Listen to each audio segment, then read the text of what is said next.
Hi everyone, it's Car's Guide Do It Yourself.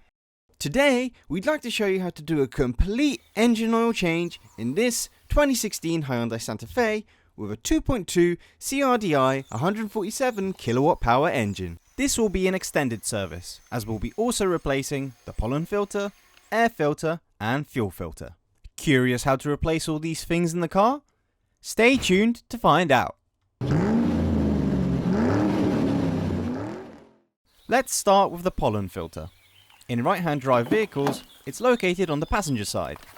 More specifically, behind the glove compartment in front of the passenger. Let's open it. There's no need to disassemble the glove box. The manufacturer made it easier for us, so we just need to lower it down. On the sides, you'll find some round fasteners. They need to be unfastened, which means twisting them to the left. Like this. The next step is to remove the glove box damper. Great! We can see the cover of the pollen filter. So we just press the catch at the end and it's ready. Take out the old filter, and before putting in the new one, we have to remember about the correct direction of airflow. Here we mount the filter with the arrow pointing down. We install the filter cover in its place. Then put back the glove box damper. And finally, put back the fasteners on both sides. And so, the first filter has been replaced.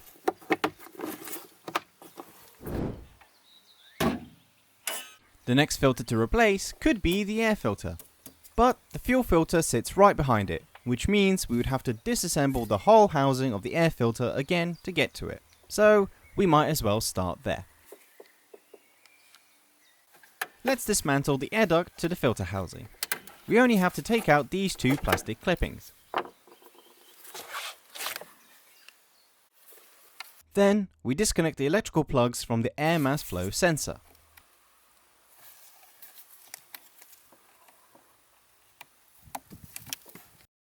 The filter housing is held by two M6 screws. They are right behind the battery, so a long extender bar will be useful to help unscrew them. All that remains is to unscrew the hose clamp. We disconnect the duct from the air filter housing, and now we just lift the housing upwards, and it's ready. Just in case any small elements fall directly into the turbine, we will cover the duct opening with a clean glove. To get to the screws holding the fuel filter housing, we first need to unscrew the plastic cable duct, which is held up by two nuts.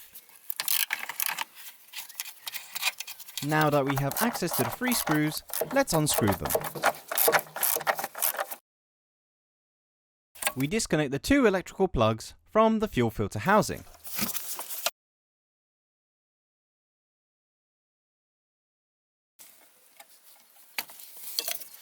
There's one nut left holding the housing.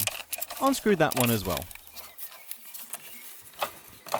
Now we just need to remove the cable duct and gently remove the filter housing. You must watch out for fuel lines though, as they are still connected.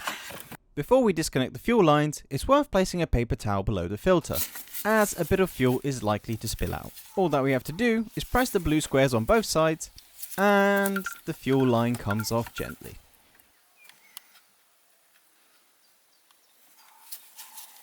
I have another clean glove ready to cover the hose to avoid making a big mess with the fuel.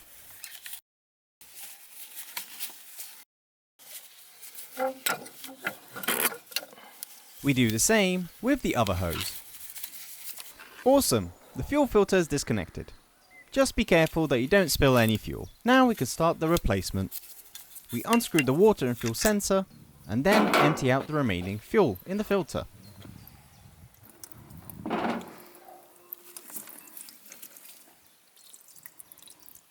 We loosen the two bolts holding the housing and unscrew the third one at the top.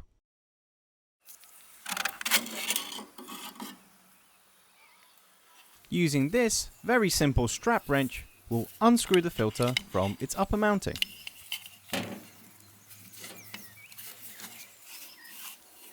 If the filter holder is clean, you can start to install the new filter.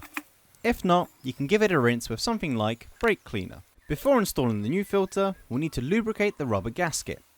we'll use a little bit of clean engine oil. Important thing to note when filling the filter.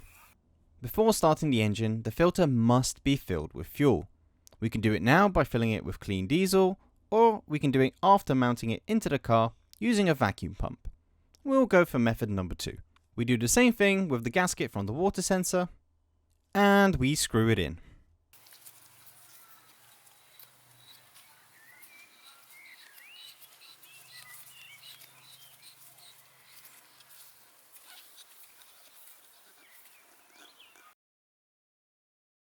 We screw the upper filter holder, and then press it by hand. Then we mount the whole thing back in the housing and tighten the screws. On the top part of the filter, there are arrows that show the direction of the fuel flow. First, we connect only one fuel line, the one that's pumping into the filter. Then we connect the second one to the vacuum pump to fill it with fuel from the tank. Let's get to work. Here is the vacuum pump. Connect the end of the black hose to the outlet with the arrow pointing outwards so that we can pump. Let's start pumping. We start pumping, and after a while, the fuel begins to fill the filter and then goes into the pump's overflow tank. Nicely done. Disconnect the pump, gently put the filter housing into place,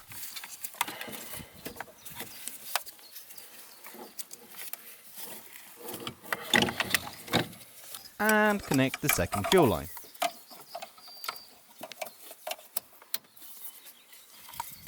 Connect the electrical plugs.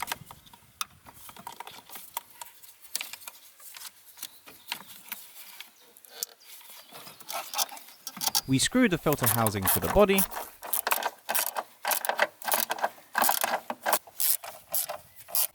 then install the cable duct and tighten it with the nuts. Great! To replace the air filter, you just need to open these latches, slightly lift the upper part of the housing, and fold this flap down. And the filter is ready to be replaced. We will do it slowly with a full disassembly of the top part.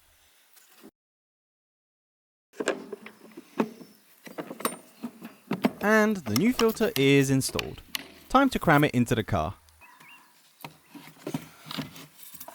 Gently put the filter in place, take the glove off the duct, and attach it back on. And of course, we don't forget to tighten the hose clamp.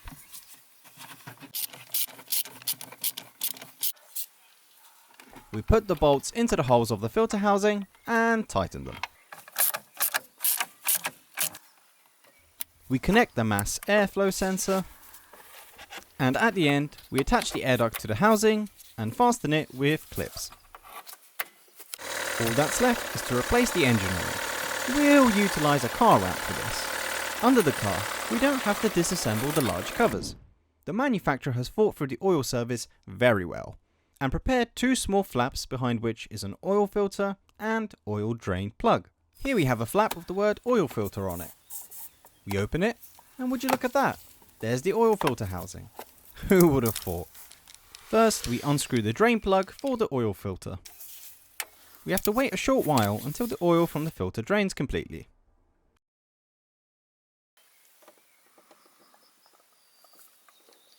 The next step is to unscrew the filter housing.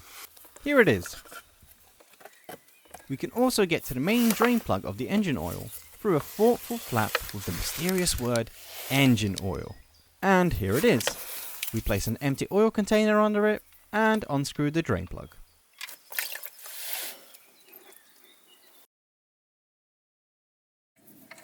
Wait a short while for the oil to drain completely, then screw the drain plug back into place.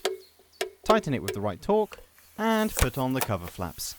Remove the oil filter insert from the cover and take out the 2 sealing O-rings, as new ones are included with the new filter.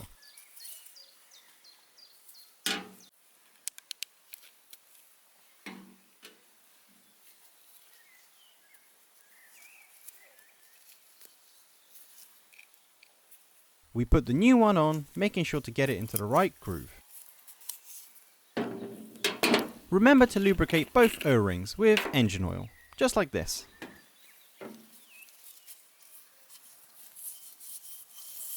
We also have to lubricate the O-rings inside the new filter, which can be found at both ends.